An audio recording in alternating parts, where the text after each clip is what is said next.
नमस्कार दोस्तों, आपके अपने चैनल आस्था की ज्योति में आप सभी का स्वागत है। आप सभी को जितिया व्रत की बहुत बहुत शुभकामनाएं। आज मैं आपको जितिया व्रत का शुभ मुहूर्त और कथा सुनाने जा रही हूँ। इससे पहले दोस्तों, यदि आपने हमारे चैनल को सब्सक्राइब नहीं किया है, लाइक नहीं किया है और शेयर नहीं किया है तो कृपया हमारे चैनल आस्था की ज्योति को लाइक करें, शेयर करें और सब्सक्राइब करें और नई नई कथाओं के लिए बेल आइकन अवश्य दबाएं। दोस्तों, जितिया व्रत को जीवित पुत्रिका व्रत भी कहते हैं। यह अश्विन मास के कृष्ण पक्ष की अष्टमी तिथि को रखने की परंपरा है। इस दिन माताएं अपनी संतान के दीर्घायु, आरोग्य और सुखमय जीवन के लिए निराहार और निर्जल रहकर व्रत करती हैं। यह व्रत 3 दिनों तक मनाया जाता है। सप्तमी से यह व्रत के आरंभ होती है। नवमी को प्रातः सूर्य को अर्घ्य देकर और भगवान सूर्य के मंत्रों का जाप किया जाता है।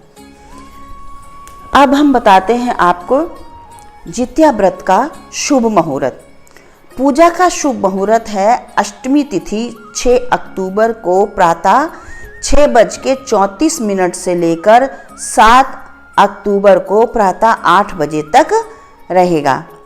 परंतु पूजा का शुभ और अभिजीत समय मुहूर्त 6 अक्टूबर को सुबह 11:46 से 12:33 तक रहेगा। आप इस मुहूर्त में पूजन करें। यह मुहूर्त अति शुभ है। जितिया व्रत के एक दिन पहले यानी सप्तमी को माताएं सूर्योदय से पहले उठकर नहाएं और व्रत का संकल्प लें।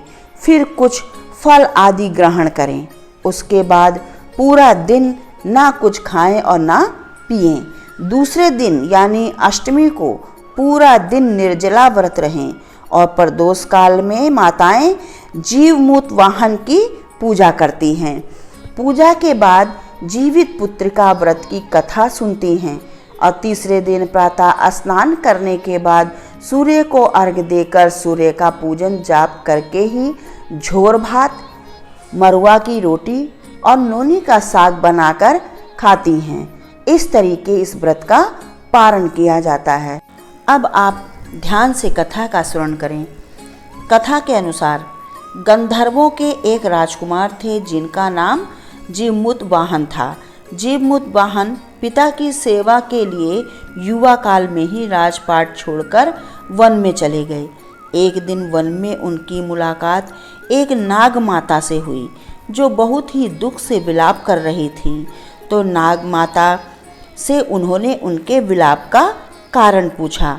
तो नाग माता ने बताया कि उन्होंने पक्षीराज गरुड़ को वचन दिया है कि वे रोज एक नाग को उनके आहार के लिए देंगे और अब वचन के अनुसार आज नाग माता के अपने ही पुत्र शंखचूड़ को गरुड़ के आहार के रूप में जाना था, जिसके दुख में वे करुण विलाप कर रही थी। जीवमूत वाहन ने नाग माता को उनके पुत्र की रक्षा का वचन दिया। उन्होंने कहा कि आपके पुत्र को कुछ नहीं होगा। अब जीवमूत वाहन ने खुद को नागपुत्र के स्थान पर कपड़े में लपेट लिया और गरुड़ की उसी शिला पर जाकर लेट गए जहां से गरुड़ अपना आहार उठाते थे। पक्षीराज गरुड़ आए और शिला से अपने आहार जीवमूत वाहन को पंजे में दबाकर ले जाने लगे। पक्षीराज ने देखा कि अरे, यह नाग ना तो चिल्ला रहा है और ना ही रो रहा है। कौन है ये? उन्होंने कपड़ा हटाकर देखा तो वहां नाग के स्थान पर जीवमूत वाहन को पाया। जीवमूत वाहन ने सारी कहानी पक्षीराज गरुड़ को सुनाई। सारी बातें सुनकर पक्षीराज गरुड़ ने उन्हें छोड़ दिया और आगे से अकारण ही नागों को ना मारने का वचन दिया। इस तरह जीवमूत वाहन ने नागों की रक्षा की। तभी से अपने बच्चों की दीर्घ आयु और आरोग्य तथा सुख शांति के लिए माताएं इस व्रत को करती हैं।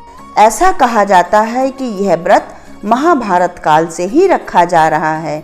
जब गुरु द्रोणाचार्य का वध हो गया तब उनके पुत्र अश्वत्थामा ने अत्यंत क्रोध में भरकर ब्रह्मास्त्र चला दिया था, जिससे अभिमन्यु की पत्नी उत्तरा के गर्भ में पल रहे शिशु नष्ट हो गया था। तब अभिमन्यु की पत्नी उत्तरा ने इस व्रत को पूरी विधि से किया, जिससे प्रसन्न होकर गर्भ में पल रहे शिशु को श्री कृष्ण ने पुनः जीवित कर दिया।